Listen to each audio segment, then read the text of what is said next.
You go out and you achieve the mission. And, that's just cool. It's a good metaphor for life in general, right? You set yourself a goal and you achieve it, even when you encounter obstacles. So I've just always gravitated towards that.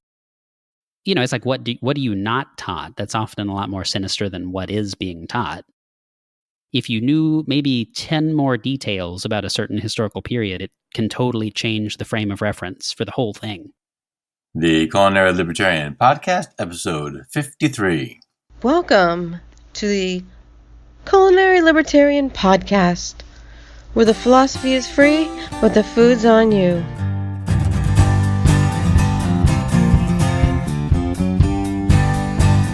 Hello, folks. Dan Reed here, the Culinary Libertarian. Welcome back to the podcast. Happy to have you here. Happy to be here. Head over to my podcasts page, culinarylibertarian.com/podcasts, and there you can follow me on all the various social media where I have a presence, some more than others. You can also offer your financial support through some of the options available on the podcasts page, as well as follow the YouTube channel. Subscribe to the show on your favorite podcatcher and leave a 5-star review and a comment. Those kinds of engagements move the show up so more people can listen. I have created a few Happy Halloween mugs, which are on my Cranky Without Coffee store linked on the podcast page. If you despise candy corn as much as I do, the No Candy Corn mug is for you.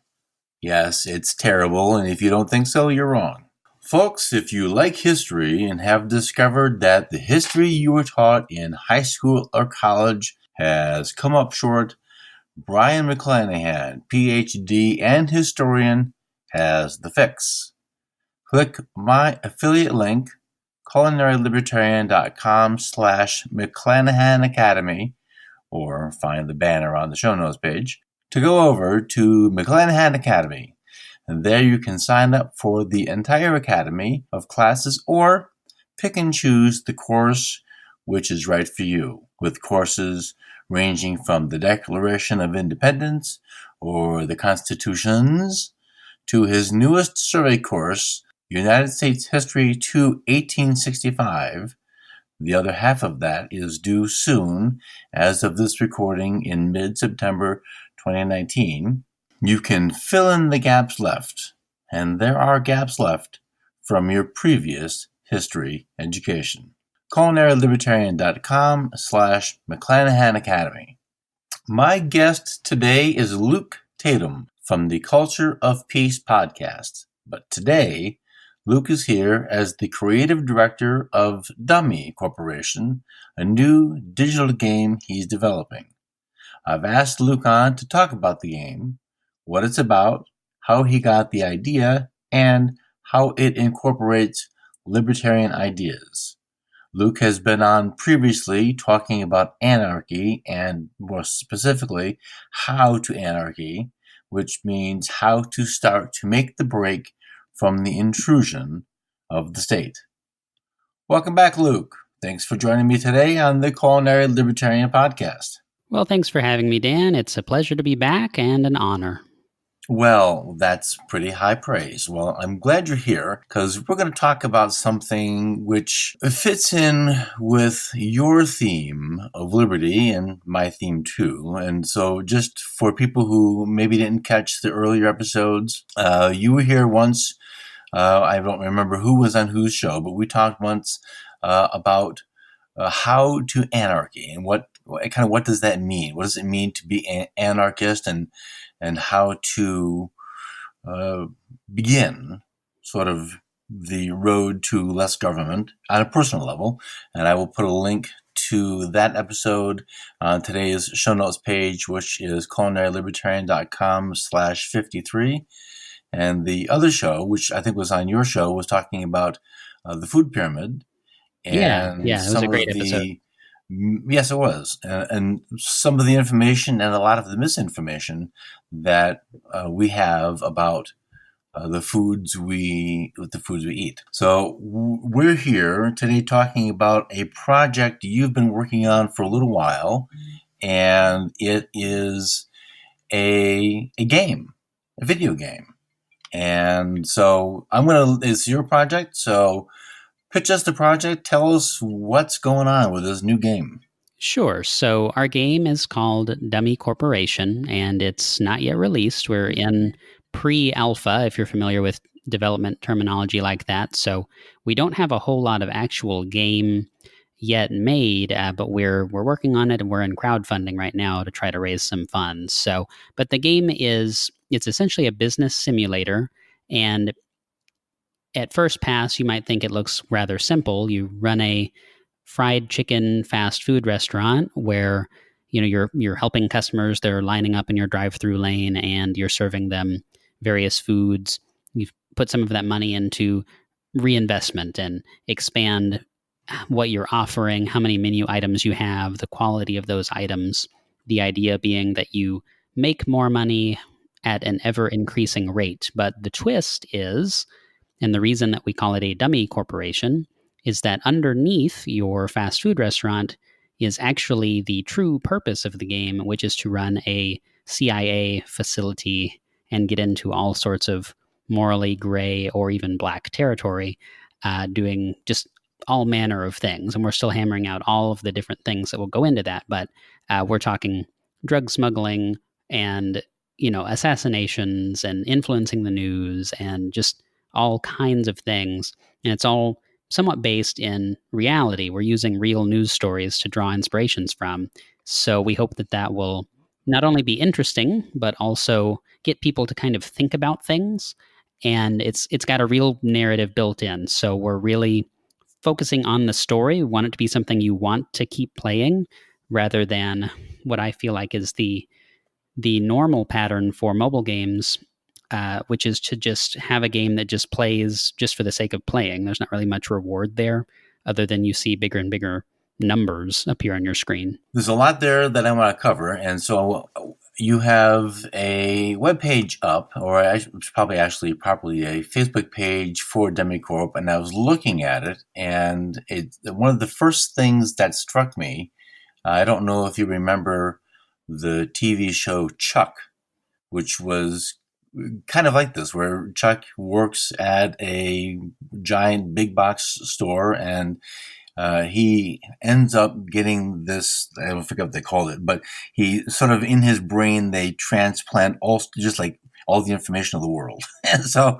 he knows everything. He can he can somehow retrieve these files in his head some way. And so the CIA sends a couple of handlers, and one of them works at an ice cream store. And then underneath the ice cream store is this this massive CIA facility with just everything you could possibly want if you were doing what the CIA does, which is what you've mentioned: run drugs, run assassinations, fake news. I mean, just, even there's a guy out with a book now about the MK Ultra stuff. So yeah, all this is clearly going on. So it made me laugh about that. So let's talk a little bit about this government base and this morally questionable area. So the player goes in. Is the player becoming the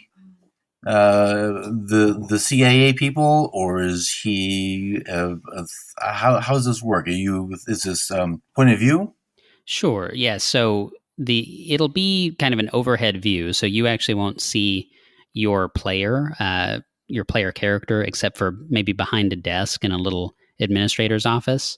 So at first, you're kind of a new recruit with the CIA. You've graduated your classes. You're ready to begin doing your nefarious deeds. And the feel of the game, especially at the beginning, is very hoorah, kind of pro-America. Like, you're doing this because you wanted to. It's not like you're a kidnapped person who's been bribed to be an asset or something. You're a voluntary CIA participant. And so I could understand how maybe some libertarians would be initially skeptical of wanting to play the game.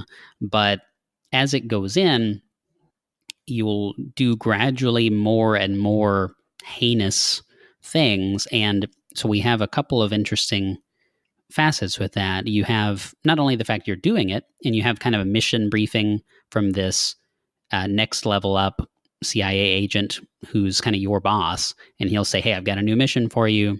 We need to, airdrop comic books in this country so that we can influence the way that the public feels about this conflict, and we can get, U.S. interests furthered in that manner or whatever."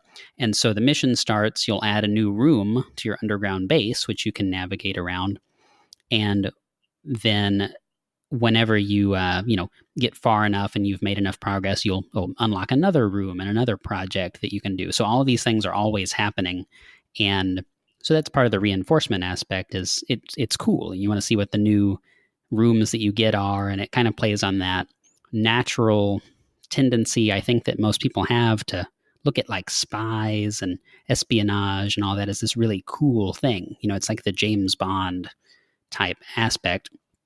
But then we also have a news ticker, just like watching a regular news station like CNN or something, running across the top of the screen at all times, which will be commenting on the recent happenings based on what you are doing. So the news progresses as you progress, and you'll get to see this weird disconnect between what you're doing and what you know and how the news is reporting on it. So, you're airdropping comics over in Azerbaijan or something, and the news doesn't say that. It doesn't talk about the CIA. It just talks about, the rebels are rallying and they're making all this progress, even though maybe you've sold them the guns and that sort of thing. So we have this, it's going to be a lot of fun. And our writer is just absolutely brilliant. So we're conveying it in a smart way, and it's going to kind of progress. And we've got some secrets for the end that I won't reveal, but it's going to it's going to take some twists and turns along the way, and we hope it'll be a really engaging, kind of a visual novel, if you will, where we're just making progress towards newer and more interesting kind of factors, playing themselves out. Cool. So the airdropping of comic books reminds me, I'm not a good war student. I'm just not.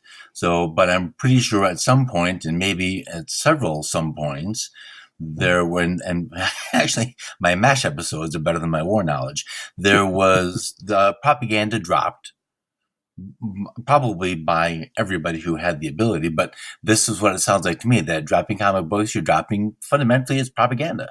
Yeah, exactly. And it's, like I mentioned before we went on the air, it's all true stuff to some extent. So it's not that we are rehashing old news stories and, playing them out exactly the same way, but pretty much everything that's going into the game is going to be based in reality. So, based on a true story is kind of a loose thing. You can go a long way with that.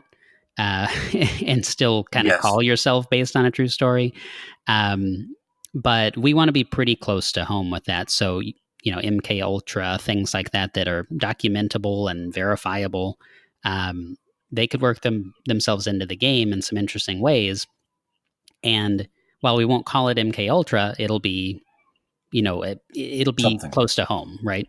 Right. So, in the days when things like, so you mentioned mobile, so I'm thinking, I've really stopped nearly everything. I think I play the word thing that's not Scrabble, and maybe one other thing because I enjoy the tease of figuring out the words. Sure. But I played Farmville for a little bit, but it was almost punishing because if you didn't come back in the right amount of time, your crops would die. I'm like, well, this is it for me. It wasn't a rewarding user experience. And either that or it's the gems or Candy Crush. I mean, I don't. Those seem like a great way to just let a couple of hours evaporate with really nothing to gain from it. So this sounds at least interesting because it sounds like this is really cool. As your character opens more rooms. So let's say we've opened one room, now we open the next one. Does the previous room still have active stuff? So as we open and get bigger basement, is the player growing in capacity and strength? And I guess, is there such a thing as power for the character? Yeah, so we haven't finalized what the name of this will be, but there'll be some sort of a political currency in the game. So the more projects you're doing for the government, basically, the more favored you are, and therefore the more projects you can get. And so it'll just be a numerical counter, but each new room that you build, it adds to your rate of income for this sort of, fake political currency type thing. And so that's what will trigger the game to give you a new room when you reach a certain threshold. So you'll be playing along, you'll be running drugs and smuggling weapons and plotting assassinations, and then a new message will pop up. Hey, you're about to unlock a new mission, and then you'll have an incoming transmission from your boss who works with you remotely, and he'll give you your new task. You'll accept it, and that'll start to alter the news feed and all of those things. So we want it to always have new things happening, so that contrary to what you're saying with like Farmville and stuff like that, it's something interesting when you turn the game on, and it sort of plays itself too. So you make your upgrades while you're playing, but then while you're away, you're still making these prestige points or whatever you want to call them, and you're still making money with your fast food restaurant. You still have customers, even if you're not actively managing it. But when you're there, you can make your upgrades so that you can make money faster. Is it phone only or tablet as well? Tablet as well. Right now, we're just targeting Android and iOS devices, so iPhones and iPads. But if we meet our crowdfunding goal and all of that, if we can exceed that, who knows? We'd love to add as many functionalities, as many platforms as we can. I know there's a big audience out there on Steam for the PC and the various consoles, your Xbox and PlayStation and Switch and all of that. So we'd love to get on as much as we can, but we're trying really hard not to spread ourselves too thin, since we're only 6 people, 6 libertarians. And we want to, have a finished game that we can show people on time. We don't want it to be something that spreads out into eternity, because we're trying to be on every platform we can. Well, maybe I'm just naive about this, but it seems that making a game that's on some platform at least gives you the chance to build it and create it for more platforms. Yeah. I don't know if that's true, but at least it's in getting it done at all sounds a lot better than never getting it done, because your goal is too big. Sure. And we'll just kind of stair step our way forward. The goal is to get something out there, start getting some return on investment, and using that to kind of leverage ourselves towards some future goals. So we don't have an exact roadmap hammered out for the future, like with other platforms, because we haven't evaluated the benefits and the potential audience and all that on all the platforms. But, it is in some cases a huge amount of extra work to transition something from one platform to another. And in some cases, it's pretty easy. So we're building this game in what's called the Unity engine. It's the system of programming and I guess asset management that we're using to program the game, and that gives us easy access to iPhone and Android. And then from there, we'll see when we get that far. Cool. My kids play something called Animal Jam. And if I understand them correctly, they can play with other, real people, but just virtually play with other kids in whatever they're doing. It actually hurts my eyes to look at the screen. So I don't, but my kids like lots of things that hurt my eyes and ears. Will your game have that as a mode? Can you play interactively with other people? Or is it just you and the computer? Well, it's really right now, it's just planned as a single player experience. So no multiplayer at all. A lot of mobile games that are competitors of ours in this space have multiplayer type functions kind of tacked on, but I feel like they are tacked on. They're not really integral or essential to the game experience. So I'm pretty leery of stuff like that. It just seems like a lot of extra work without people really caring too much if it's there or not. I just pulled up that Animal Jam game on my phone, Yeah. and so it looks like that's really the core of it is being multiplayer. And I don't know that there would be a lot of game just at first glance without the multiplayer aspect. So, we're definitely taking a different approach and studying the data out there on who's playing what kinds of games and who's in our target demographics and all of that. It does look like we'll be better served focusing on a single player experience. And certainly that's, a passion of mine as a gamer for my whole life. I've always really, really loved to find games with a rewarding story experience. And, I don't particularly care if it's got a multiplayer component or not. If I want to play multiplayer, I'll play a game with no story, because I just want to have a good time with other people. That's actually an interesting point. And I think the Animal Jam folks are probably targeting kids who are my age. One is 7, one's 12. And the 12-year-old seems less interested now than she was a few years ago. And they like changing their avatar and changing their names. And then come over to my house. And I don't even know what this stuff means, but it's pretty benign. So, I can hear it. And I hear them engaging with talking to each other in the pad.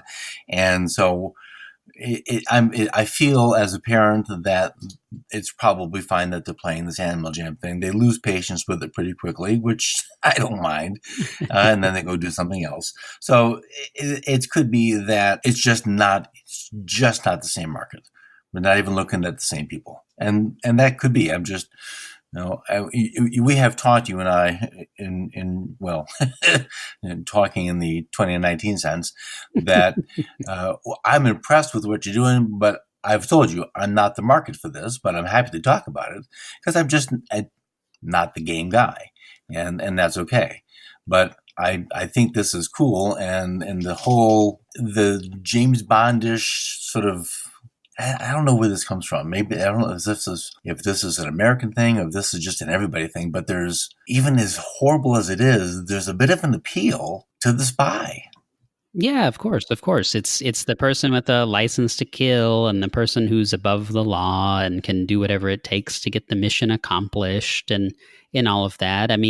There's elements of that archetype in tons of stories, even that don't have a specifically spy character. You have like Batman is maybe a good example of that. He's, outside the law and, the poor police commissioner and people like that can't even keep up with his activities because he's so good at what he's doing, And so there's definitely some mystique about that. And I want to capture that. I want that to be sort of the hook for the games. I don't want it to be, oh, I guess I should support this game because, it's a libertarian that's working on something and we should all band together to support libertarians.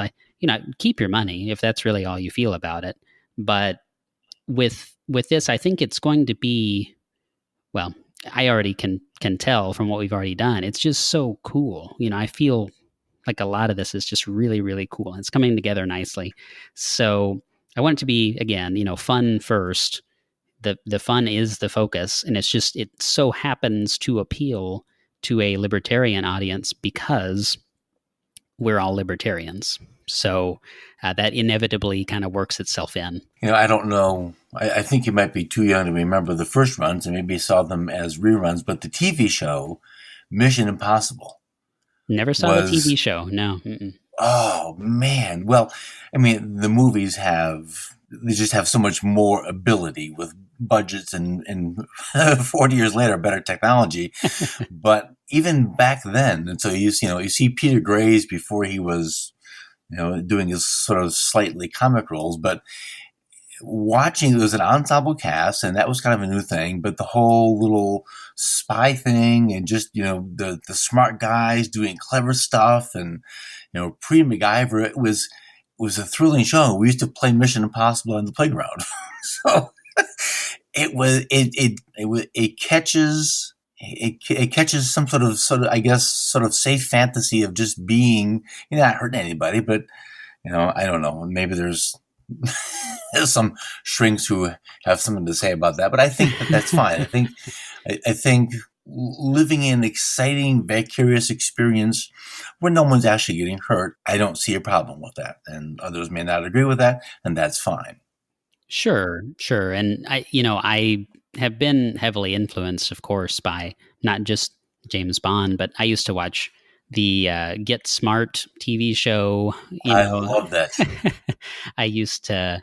I've read all of the Sherlock Holmes stuff. That's kind of that individual that transcends again the normal approaches to doing things. And yeah, I'm not really into the Tom Clancy and that sort of thing, but a lot of that material I have consumed, and there's a big parallel, I think, between that and just video games in general. If you look at what most games are, most single player experiences, is you're a hero in some capacity, right? You may or may not be the chosen one, but you're someone of ability who's chosen to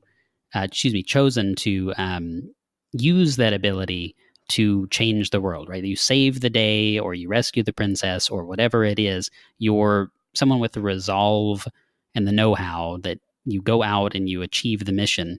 And that's just cool. It's a good metaphor for life in general, right? You set yourself a goal and you achieve it, even when you encounter obstacles. So I've just always gravitated towards that. There might be some Jordan Peterson in there, or a little bit, or a lot. Going back more and go Joseph Campbell and the whole archetypes, and that's that can get lots of fun. Oh yeah. So I want to ask you, what is the transition from the game to real life? Is there, in the process of being the special agent doing your missions, is there something, I don't want to say teachable, because that sounds it sounds more than the game's purpose, but is there a lesson or some sort of takeaway for the player to sort of say, hey, of the choices I'm going to make in my real life, I'm going to choose the ones that lead toward liberty, even if they're just small steps. Is this an intent of the game, or is this game just a fun thing? Well, I think, again, it needs to be fun first, right? But if anything, my hope is that we're going to reach a large enough number of people that we can really have an impact where they will come away from this at some point and start to look at the news or look at the actions of the intelligence community and things like that in a different light. I'm not expecting to mass convert the US population to libertarianism, and I don't think that any game that intended that would be successful. So it's really it's a way of presenting the material. And, I don't necessarily want to say getting under the radar of people, but, it's fun first. So you get in, you're enjoying your game. And then as it goes along, you start to question not just the news media in the game, but hopefully the real news media as well. You say, oh, okay, it's funny how, you change the words that are used to give a headline, and it maybe comes across completely different, or you show only half of a photo and it looks like, a completely different situation, or things like that, which I think a lot of us are very familiar with that sort of thing. But then we have to understand that there are millions and millions of people that aren't comfortable and familiar with those sorts of things. So it's just, it's a little bit of a learning tool, but there's not going to be a the end, go read Murray Rothbard moment,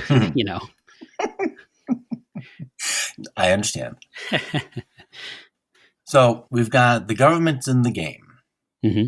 And so there's, I think, a huge opportunity for creating deceit and malintent. And as the player, I'm assuming the player is going to be encountering other characters in the game. Not too many, but okay. Yes. So I was thinking that as this character is going through his mission, is he going to encounter somebody who maybe is a double agent, or is is lying? I mean, what are the pitfalls of the game? Well, so, and again, this is sort of maybe Act 3 of the game type stuff. So we're not 100% solid on exactly how it's going to play out. We've had a lot of discussions in our private Facebook group where we are giving people access if they are funding the game to kind of see all of this discussion. But right now we have a third character that comes in. So you've got your player, and then you've got the kind of overlord, next level up guy that gives you your missions, which he's receiving from somewhere on high. He's just a cog in the machine as much as you are.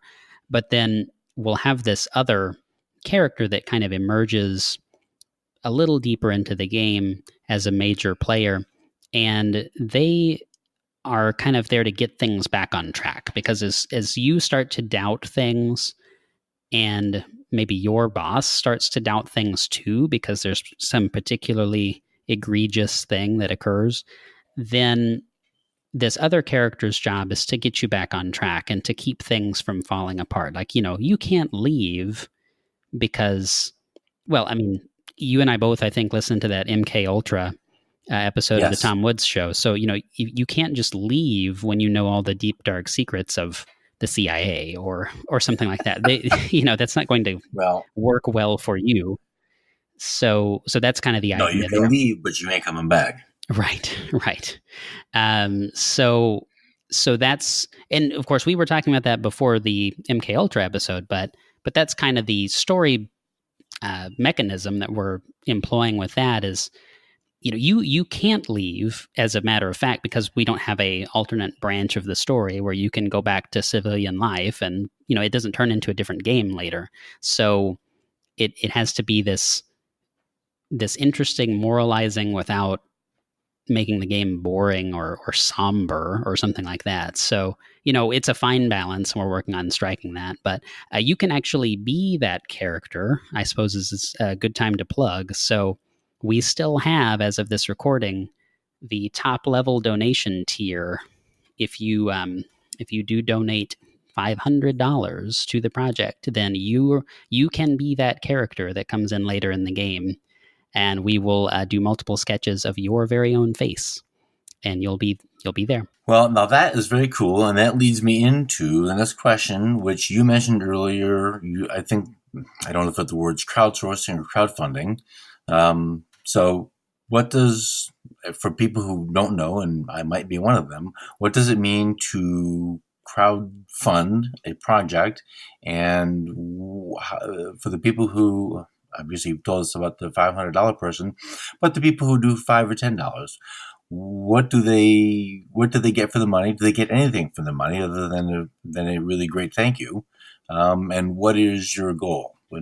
How do people contribute? Luke, let's take a moment away from Dummy Corporation and Spies so I can tell the people about my new affiliate.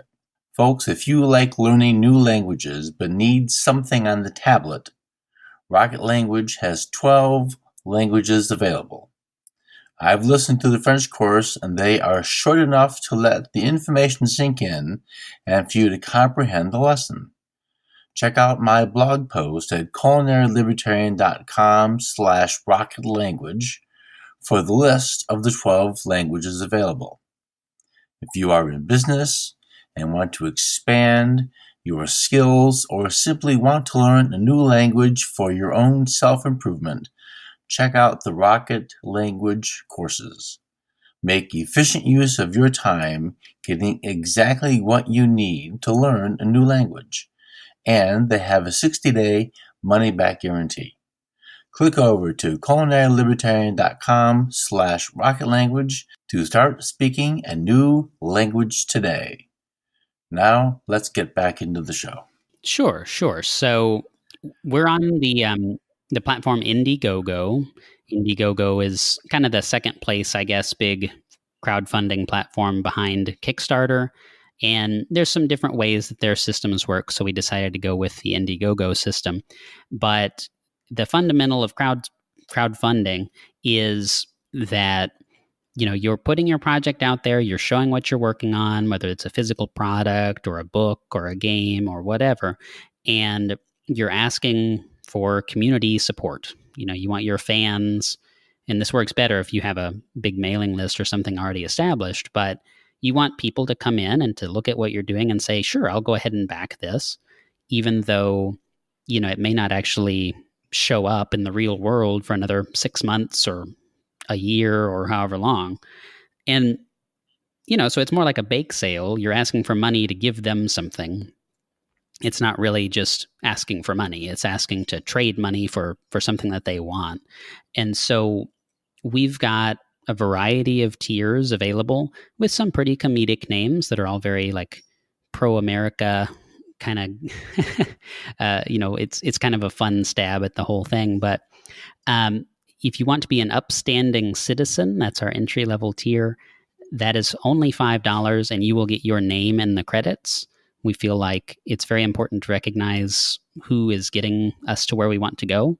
And, the whole point here, just to backtrack for a moment, is to be accountable to the people that help fund the game and to make that just the public in general. It's a market test.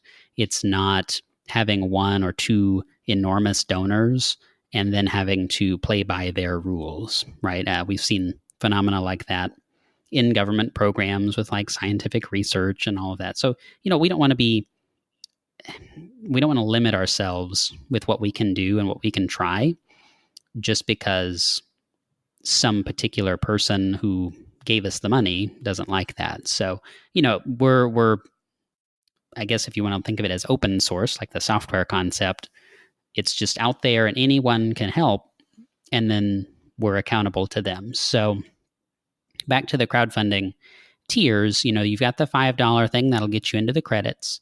You can, for $15, get, in addition to that, you get a bonus multiplier with how much money you're making in the game for as long as you play it.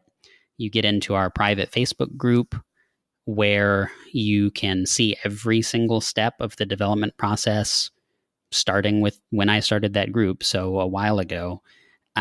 All of these discussions about how the characters should interact and what the menus should look like and how the soundtrack sounds. We just had a really, really cool entry from our composer in there yesterday with some early sketches of the music for the underground part of the game. And, that, so you may never hear that unless you're in that group, because we could completely change directions on that.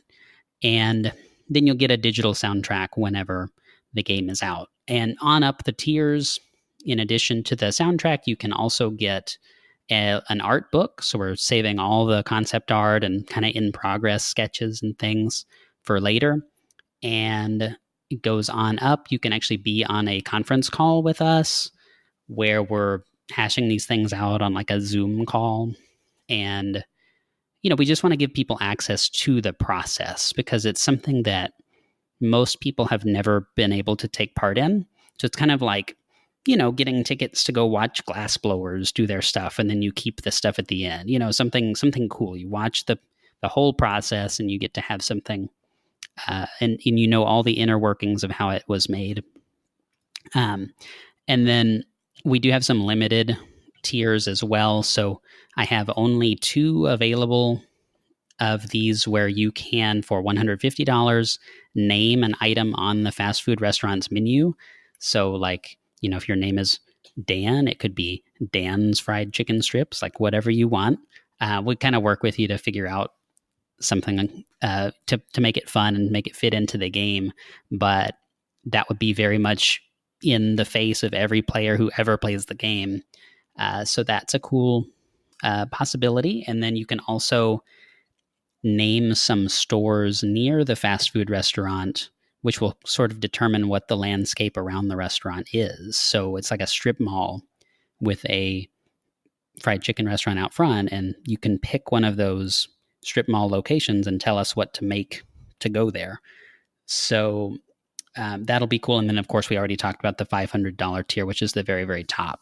So that's what we're offering. But again, the focus is just giving you unprecedented access to the process. I don't know when it was. It feels like a week or 2 ago, you shared some artwork on Facebook. And my first thought, and I sent you As a picture, I thought of Gus Fring's Los Pollos Hermanos from Breaking Bad, and I just it's exactly what I got between fried chicken and this mascot thing. I said, wow, that's where my mind went. So, why is it a fried chicken restaurant and not a dim sum restaurant? Well, so it's actually the whole concept for the game came from a fried chicken restaurant in my hometown, which is a semi-small little town of about 12,000 people. It's maybe around 20,000 people now. It's a college town, so it surges in population and goes back down. I have no idea what the real number is, but fairly small area. And so there's a KFC that opened years and years ago, and it was a big deal, because it's a small enough place where when a business opens, it's the talk of the town and everybody has to go check it out. And when we got a Starbucks in my hometown, it was just a really, really, really big deal. It was like a cultural shock. So we made it. Right. There's a Walmart and there's an HEB, and those are the two stores. And if you don't want to shop there, then you don't get to shop. So, so that's the kind of place it is. But KFC opens up and it's real busy at the very beginning, but then it quickly dies off and there's never, ever, ever anybody there. I mean, I can count on maybe my two hands the number of times like you could exclaim and say, oh my gosh, someone's actually at KFC. And so for years with no customers, they continue to be open all the time. So it just got me to kind of wondering to myself, like, what could possibly be the reason for continuing to keep this business open? And that sort of led into, well, what if it's propped up by, the government and it's just a front, right? So it's humorous at first, but then I thought, that's kind of a funny idea. So I started sketching some menu designs and various things, which led us to here. I was never going to actually do anything with it, but then Clay, who's our 2D artist, we had dinner one evening and we were talking at the about KFC? it. No. I don't live there that would anymore. have just been sweet poetry. It was a chicken restaurant, though. It was a chicken restaurant. So just a much nicer one. But, we were talking about it and it kind of dawned on us, well, maybe we should go ahead and do this thing. So that was back in like March of this year, 2019. And wow. So we've been at it since then. It's a lot of work, and we still got plenty to do. That seems really fast. I mean, I don't know anything about this world, so I don't know, but that seems fast. It just seems that you've gotten the people that you found the talent you needed to find, who can do the things you need to have done, and make progress to be at this point from March. I mean, man, I'm impressed. Maybe other people, whatever, those slowpokes. But to me, that's a big deal. I'm impressed with that. I think it's a testament to the world of libertarians. I didn't want to make something like this with a cast of people that weren't all on the same page. If you can imagine, I used to work at Progressive Auto Insurance, and as a claims adjuster. And it is not just called Progressive because that happens to be the name. Like that's the thing there. And so I lasted about 8 months in that environment. And then I went back to a previous employer, but, they just hammer it on all the time. And so that's uncomfortable. And I didn't want to have to be the guy that's like, well, we're all libertarians except for you, so you better get with the program. That's not the way to spread the message. So that person would have self-hopped himself. Yeah, right. Self-exclusion. I'm going to leave. Right. So, I started to do a little bit of outreach and see like, hey, is anybody on my friends list a 3D artist? And I contacted a few groups on Facebook and things like that. And, people showed up. It was really pretty astoundingly fast. Just people volunteering. It's like, sure, I'd love to work on this project. So there you go, And we have a small team, so that helps too. It's not like I need 150 people. That is a great story. So I want to just double check or clarify a point because I'm not sure in my head. So from the people who contribute and help in any particular way, the perks are you're an upstanding citizen, or you can pick a menu item, or you can have a character drawn to your likeness, but it isn't a share purchasing thing. Right. Yeah. There are platforms like that out there. Fig is one of the big ones where you're getting like an ownership stake in the company.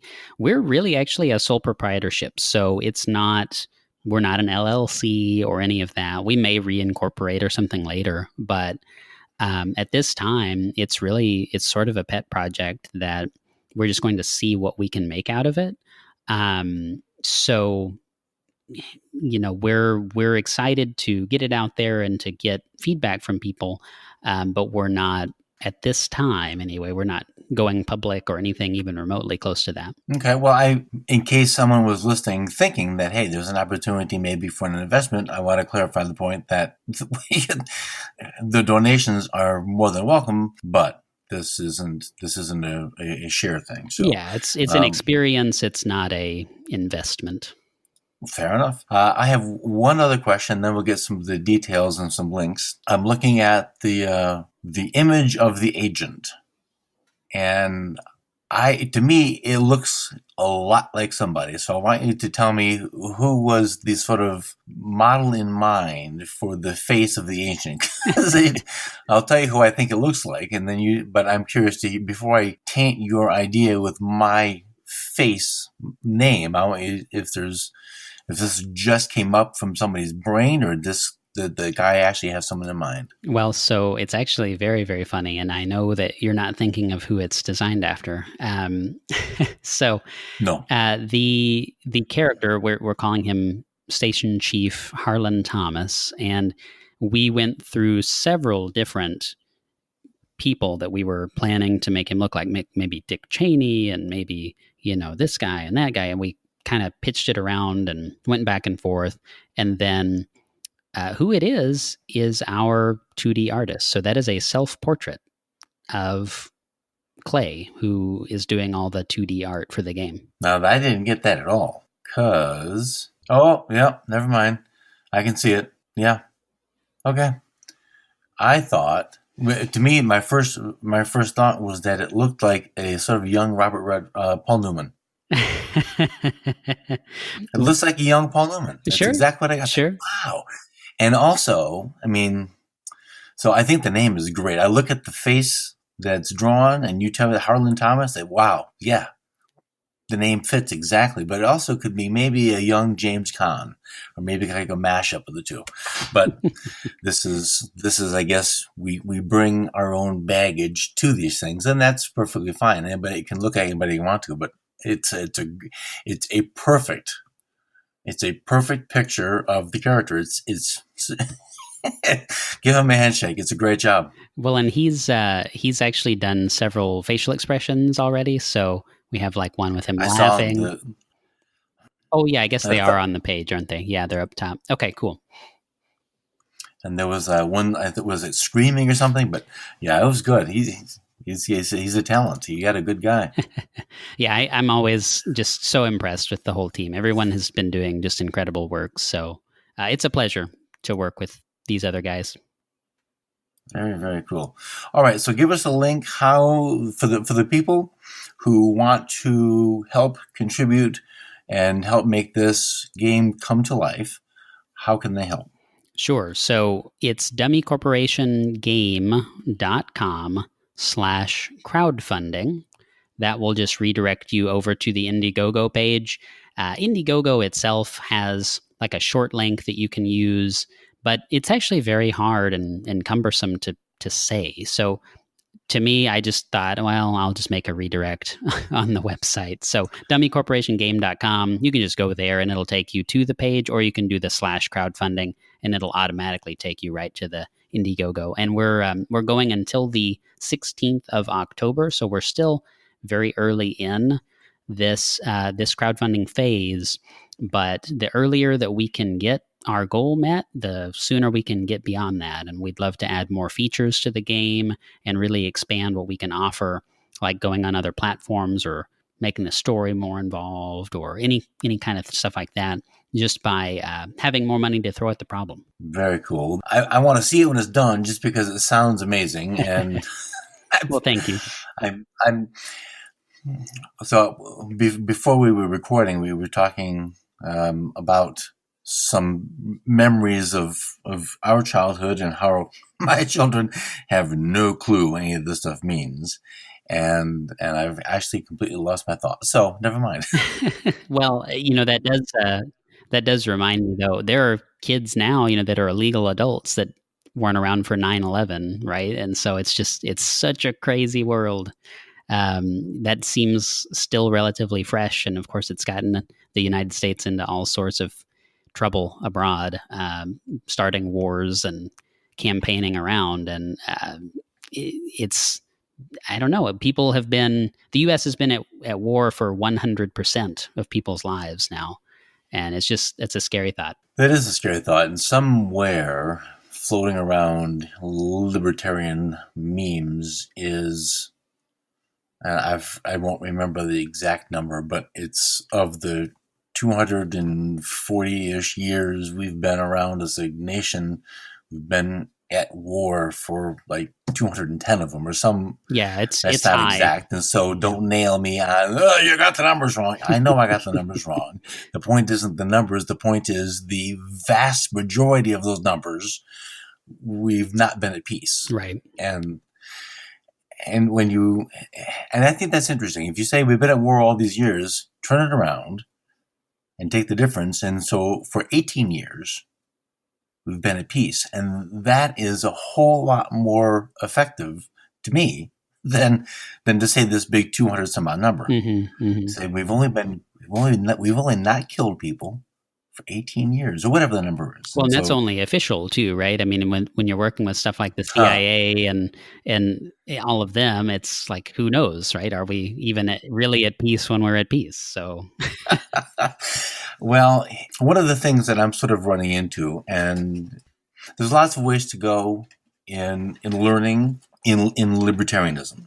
You can really focus on economics, which is at a base level very important. You at least even understand what Bernie and AOC and Lizzie are talking about. But you can go really, really nutso and go a deep rabbit hole. And I recognize the value of knowing it, but it isn't a rabbit hole that really interests me more than just be able to recognize the fallacies of the politicians when I hear them. And some of it I like to know about money, but that's just my own personal thing. I'm more into getting the history part and correcting those errors and finding out everything that I've learned, which isn't so, correcting that, which is a fair amount of work. But and everybody finds the thing that they can draw to, and that's, I think, one of the things that I like about the idea of the game is you have the government, and you have the agent, and you have the CIA, and you have the news ticker, and somewhere in all there's the stuff that's happening, but there's also the stuff that's happening that you don't know about. And giving a friendly, fun experience also as a way to say, by the way, there's more to the story than you know, and I'm doing that with my seventh grader. Oh, when she comes home from school, and the first thing my first question in the car is, "What do I need to fix today?" Well, that's great. She knows. That's great. She went through all of it in sixth grade, and now we're going through it in seventh grade, and they're going to do. I don't even know what they're covering. She tells me, though, we talked about this. One of the things she was very proud of was and all summer long she listened to Michael Bolden's 10th Amendment Center at 9:30 in the morning, Monday, Wednesday, and Friday. All right. And then she liked it. She said, "This is really interesting. I didn't know these things." So one of the questions of the day in social studies was, of the signers of the Constitution, only a few of them, I think, I don't know how the question read, few became president. Name one. And so she named James Madison. And I gave her a little high five, and nobody else named James Madison. Nobody at all named George Washington. So, but she's aware that what she's learning and what happened isn't always the case. And it's not just Daddy says they're wrong. Daddy's going to original documents. And this is what happened. Let's go read what they wrote. Right. And I think that's, for me, this is sort of divulging from the game, but I think it still plays the part, pun intended, that getting information and being willing to go past our conventions of knowledge to go to the original documents, find out what really happened. It's both a terrifying thing to do, because everything you think you know can sometimes be proven to be not so at all. And that's kind of tough. Well, it is. Yeah, it definitely is. That's a tough place to be, because what did my teachers misteach me nefariously? I don't think that was the case. I think that I know libertarians like to beat up on teachers. Some of them, my kids' teachers are friends of mine. I like them as people. They're great people. But the job that they're doing and the pressure exerted from top down, and who knows how far away that top is, that's a separate issue. So I can make the distinction between this is a really good person who's doing a job that I don't necessarily approve of. Yeah, and I can too. I know if that's, I mean, they're not all bad. That would be silly. Who would say anything like that? Right. It's just that the system, if you want to call it that, is engineered in such a way that you can have good people and still have some negative outcomes from letting good people work with kids. I mean, it's, if you want to call that nefarious, then sure. But what the fact is you have this way that you sort of censure certain ideas, and you know that, hey, which textbook do you want? You've got 4 choices to teach from, and this year, okay, we'll choose this book. And then, you can't go totally off topic with that, right? You have to sort of stick to the material. Otherwise, what's the point in having the book? And if the book doesn't go into these certain areas, it's like a lie by omission, right? But the thing that, the Civil War drives me crazy. Certain historical episodes drive me particularly crazy. But, it's like, what are you not taught? That's often a lot more sinister than what is being taught. And sometimes what's being taught is wrong, or it's taught in a misleading way. But there's just so much that if you knew maybe 10 more details about a certain historical period, it can totally change the frame of reference for the whole thing. Well, that's an interesting point. And it is that the untaught information, the details that weren't discussed, that seems to be the more, this is hard, this illogically doesn't, tongue-tied. The statement won't make sense to say that the thing you didn't learn is the thing that's doing harm. Well, if you didn't get it, how could it be doing harm? But the absence of information, I think, I'm twisting myself in knots, but I think the not knowing does cause harm. Yeah, I mean, just to do one example, maybe to nail the point down a bit, the Civil War, right after the South loses the war, you have the Northern Coalition, if you want to call it that, kind of imposing martial law on the Southern states that had left the Union.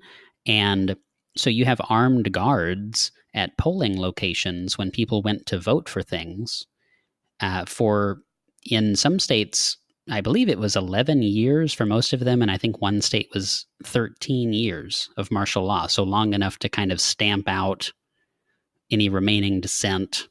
And, it's just this kind of weird, like, are you sure you want to be voting that way, comrade kind of a thing, right? So it's a little creepy, right? I don't have any video evidence to look at to see exactly how it was conducted, but I have some suspicions, and certainly why would they impose martial law if not to achieve a certain end with that, to break the will of the people and that sort of thing. So I just, as I think is usually true, if you just kind of paint one side as good and one side as bad, you miss a lot of nuance, and you miss a lot of the actual things you can learn from analyzing history, where I'm not sure that it's very instructive to say North good, South bad, and just kind of stop the discussion there.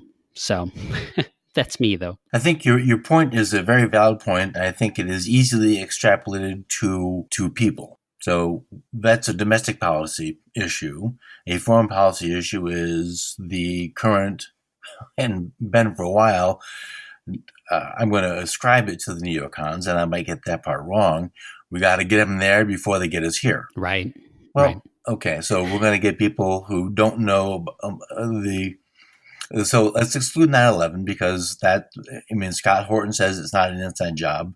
I'm not going to argue with Scott on it because I can't. Mm-hmm. But 99.99% of the people in Afghanistan don't have the means or the inclination to get here. And what? Seriously, really? Come on, shut up. Nobody in Afghanistan going to work today is thinking, geez, I got to get to America and kill somebody. How do I do that? Yeah. What a moronic thing to say, except it's said with passion and conviction by a quote-unquote leader, so it must be true. Well, and getting into... So there's this interesting little aside that is tangentially related, possibly.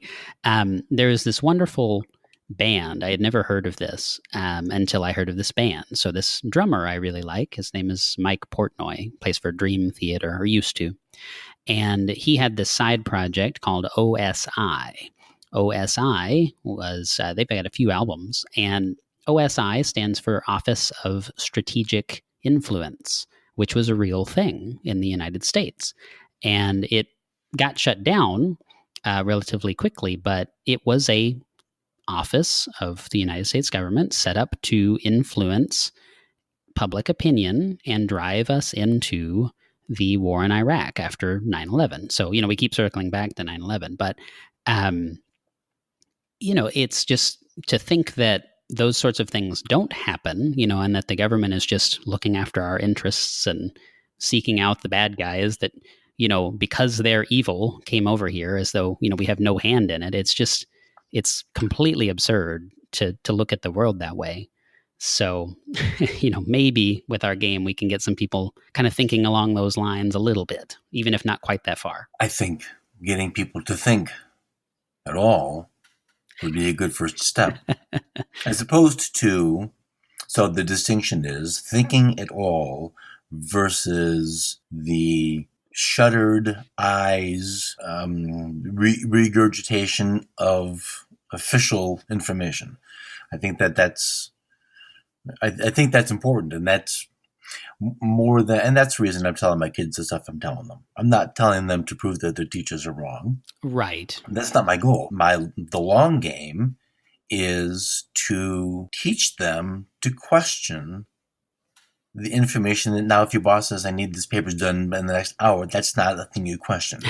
But when you hear, when you're given the official stories, well, this sounds all just a little too convenient. So let's see what we can find out. Let's learn how to ask the right questions to get some different answers.